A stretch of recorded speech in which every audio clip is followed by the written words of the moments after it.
Let's stay with this story, and Paul joins us now just to talk a little bit more about some of the reactions to the developments there. Paul, busy time, so thank you for joining us. First, just talk to us a little bit about what local and international election observers have been saying about the poll and contrast it with concerns by the main opposition candidate that it was not a fair election.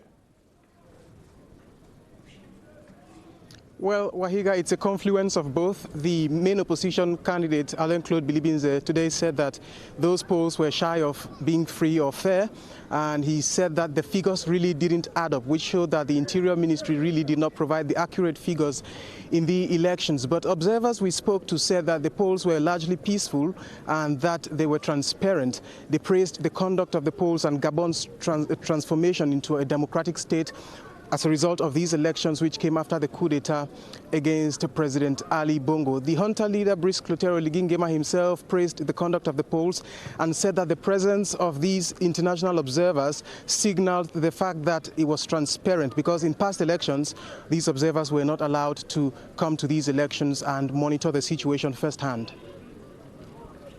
So what may happen next, Paul? Do you anticipate anyone moving to the courts? Would the courts even have jurisdiction to speak over this matter if they were concerned with some of the results or the way the election was conducted? What happens next? So what happens next is that anyone who is chagrined by these results can file a petition at the Constitutional Court, and then it would adjudicate as to whether there is any validity to those claims.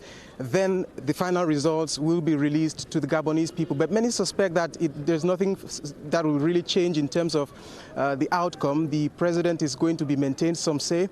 So it's going to be, some would say, an attempt that is going to be lost on arrival.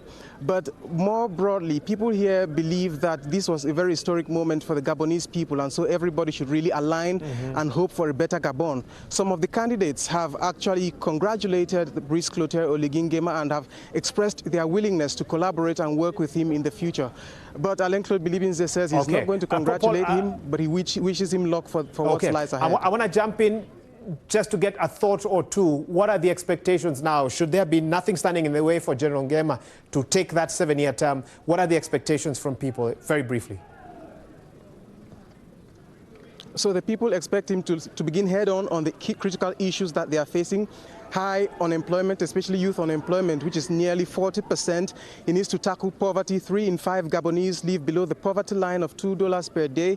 And he's really got to seek to diversify this country, which is totally reliant on oil.